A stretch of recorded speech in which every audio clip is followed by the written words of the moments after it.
नमस्कार दोस्तों, जय हिंद। स्वागत है आप सभी का आपके YouTube channel exam study IQ में।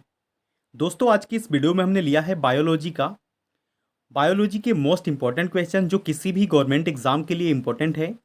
मैंने टॉप 25 क्वेश्चन लिए हैं। अगर आप किसी भी गवर्नमेंट एग्जाम की तैयारी कर रहे हैं तो आपके लिए ये वीडियो काफ़ी ज़्यादा हेल्पफुल होने वाला है। तो चलिए स्टार्ट करते हैं फर्स्ट क्वेश्चन से। तो सबसे पहले आज का टेस्ट क्वेश्चन है आपके लिए, भोजन का पाचन प्रारंभ होता है। इसका सही ऑप्शन आपको कमेंट बॉक्स में देना है। अब चलिए स्टार्ट करते हैं फर्स्ट क्वेश्चन से। फर्स्ट क्वेश्चन है, मकड़ियों में कितनी जोड़ी आंखें होती हैं? इसका राइट ऑप्शन हो जाएगा ऑप्शन ए 4 जोड़ी। मकड़ियों में 4 जोड़ी आंखें पाई जाती हैं। थोड़ा इसे डिटेल में जान लेते हैं। मकड़ियों में 4 जोड़ी आंखें पाई जाती हैं, परंतु इन्हें ज़्यादा दूर तक दिखाई नहीं देता है। मकड़ी जो होती है यह आर्थ्रोपोडा संघ का एक प्राणी है और विश्व भर में लगभग 40,000 मकड़ियों की प्रजाति पाई जाती है। अगला प्रश्न है, निम्नलिखित में से कौन सा जंतु सरीसृप वर्ग से संबंधित नहीं है? इसका राइट ऑप्शन क्या हो जाएगा? इसका राइट ऑप्शन हो जाएगा ऑप्शन सी, जो फ्रेंड्स टोड होता है यह सरीसृप वर्ग से संबंधित नहीं होता है। थोड़ा इसे डिटेल में जान लेते हैं। सरीसृप प्राणी जो होता है यह जगत का एक समूह है जो पृथ्वी पर रेंग कर चलते हैं। इसके अंतर्गत सांप, छिपकली, मगरमच्छ इत्यादि आते हैं और टोड सामान्यतः मेढक की तरह ही होते हैं तथा यह उभयचर जंतु होते हैं। जो टोड होता है यह उभयचर जंतु होता है और उभयचर ऐसे जंतु होते हैं जो जल तथा स्थल दोनों पर ही निवास करते हैं। उभयचर जमीन पर आने वाले प्रथम प्राणी थे। तो इस क्वेश्चन से आपको इतनी जानकारी मिलती है। फ्रेंड्स, वीडियो अच्छा लग रहा है, हेल्पफुल लग रहा है तो आप इस वीडियो को लाइक और चैनल को सब्सक्राइब जरूर कर लें और बेल नोटिफिकेशन को ऑन कर लें ताकि वीडियो का नोटिफिकेशन आपको मिलता रहे। इस चैनल से आपको निश्चित ही मदद मिलेगी। अगला प्रश्न है, मछली के हृदय में कितने चैम्बर होते हैं? इसका सही ऑप्शन क्या हो जाएगा?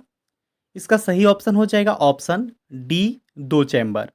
मछली के हृदय में 2 चैम्बर पाए जाते हैं। इसके इंपॉर्टेंट पॉइंट को जान लेते हैं। मछली के हृदय में 2 चैम्बर होते हैं। मछलियों का हृदय केवल अशुद्ध रक्त ही पंप करता है।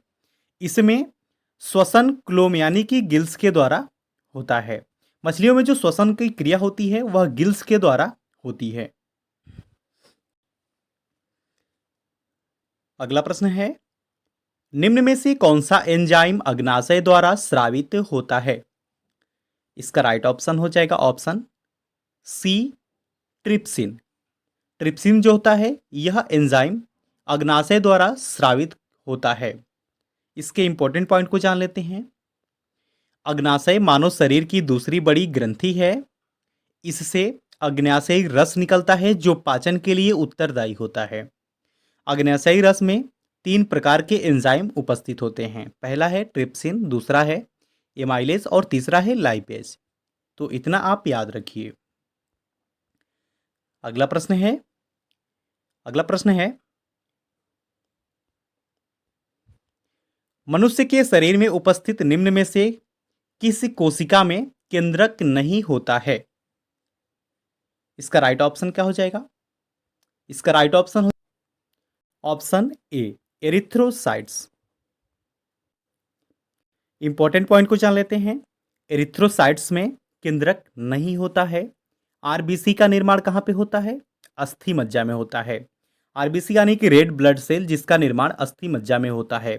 प्रोटीन, आयरन, विटामिन B12 एवं फॉलिक एसिड आरबीसी के निर्माण में सहायक होते हैं। तो जो रेड ब्लड सेल होता है इसके निर्माण में प्रोटीन, आयरन, विटामिन B12 और फॉलिक एसिड यानी कि फॉलिक अम्ल ये इसके आरबीसी बनाने में सहायक होते हैं। आरबीसी का जीवन काल कितना होता है? आरबीसी यानी कि रेड ब्लड सेल लाल रक्त कणिकाओं का जीवन काल होता है लगभग 120 दिन का। अगला प्रश्न है, निम्नलिखित में से कौन से रोग जल प्रदूषण से होते हैं? राइट ऑप्शन हो जाएगा क्या? राइट ऑप्शन हो जाएगा ऑप्शन सी, हैजा तथा टाइफाइड दोनों।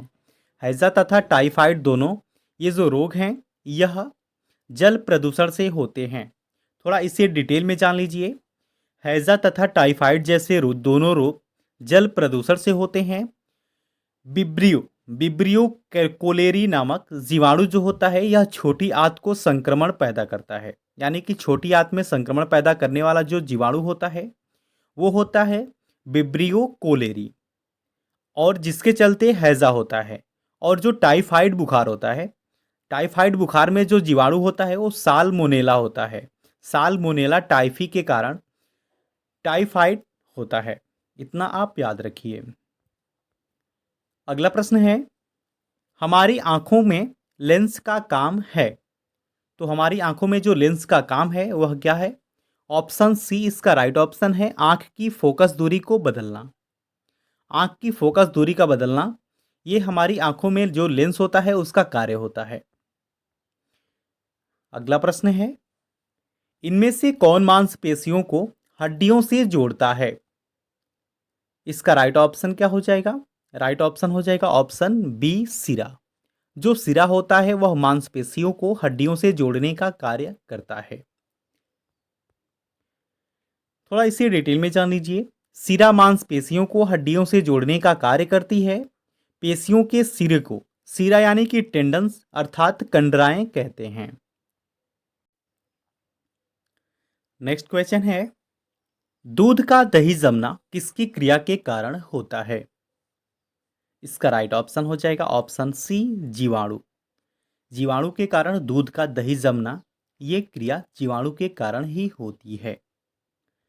थोड़ा इसे डिटेल में जान लीजिए। दूध से दही जमाने वाले बैक्टीरिया को लैक्टोबैसिलस बैक्टीरिया कहते हैं। जीवाणु की खोज किसने किया था? जीवाणु की खोज सर्वप्रथम एंटोनी ल्यूवेनहाक ने 1683 ईस्वी में किया था। इतना आप याद रखिए। अगला प्रश्न है, पनीर पनीर बनाने में किस किण्वन का प्रयोग होता है? इसका राइट ऑप्शन क्या हो जाएगा? ऑप्शन ए रेनिन का। पनीर बनाने में रेनिन का प्रयोग किया जाता है। अगला प्रश्न है, मलेरिया परजीवी का प्राथमिक परपोषी है। इसका राइट ऑप्शन क्या हो जाएगा? ऑप्शन सी हो जाएगा नरकुलेक्स। नरकुलेक्स जो होता है वह मलेरिया परजीवी का प्राथमिक परपोषी होता है। इसे डिटेल में जान लीजिए। मलेरिया परजीवी का प्राथमिक परपोषी मादा एनाफिलिक्स मच्छर है। मलेरिया प्लाज्मोडियम नामक परजीवी से होता है। अगला प्रश्न है, इनमें से कौन सा स्तनधारी प्राणी है? इसका राइट ऑप्शन क्या हो जाएगा? ऑप्शन ए चमगादड़। फ्रेंड्स, जो चमगादड़ होती है वह स्तनधारी प्राणी होती है। इसे डिटेल में जान लीजिए। चमगादड़ एक उड़ने वाला स्तनधारी प्राणी है। इन्हें दिन में दिखाई नहीं देता है। चमगादड़ परासरभ्य तरंगे उत्पन्न करती हैं। देखिए फ्रेंड्स, क्वेश्चन ये एग्जाम में बनते हैं कि चमगादड़ कौन सी तरंगे उत्पन्न करता है। तो आप याद रखिए कि परासरभ्य तरंगे, चमगादड़ जो होती है वह परासरभ्य तरंगे उत्पन्न करती है। इसे दिन में दिखाई नहीं देता है, और यह जो चमगादड़ होती है यह उड़ने वाला स्तनधारी प्राणी है। अगला प्रश्न है, शरीर में कैल्शियम ऑक्जेलेट की बहुत ज़्यादा मात्रा किसका कारण बनती है? राइट ऑप्शन क्या हो जाएगा? राइट ऑप्शन हो जाएगा ऑप्शन सी पथरी का। जब शरीर में कैल्शियम ऑक्जेलेट की बहुत ज़्यादा मात्रा बढ़ जाती है तो यह कारण बनती है पथरी का। शरीर में क्या होता है? पथरी बन जाता है। इसके इंपॉर्टेंट पॉइंट को जान लेते हैं।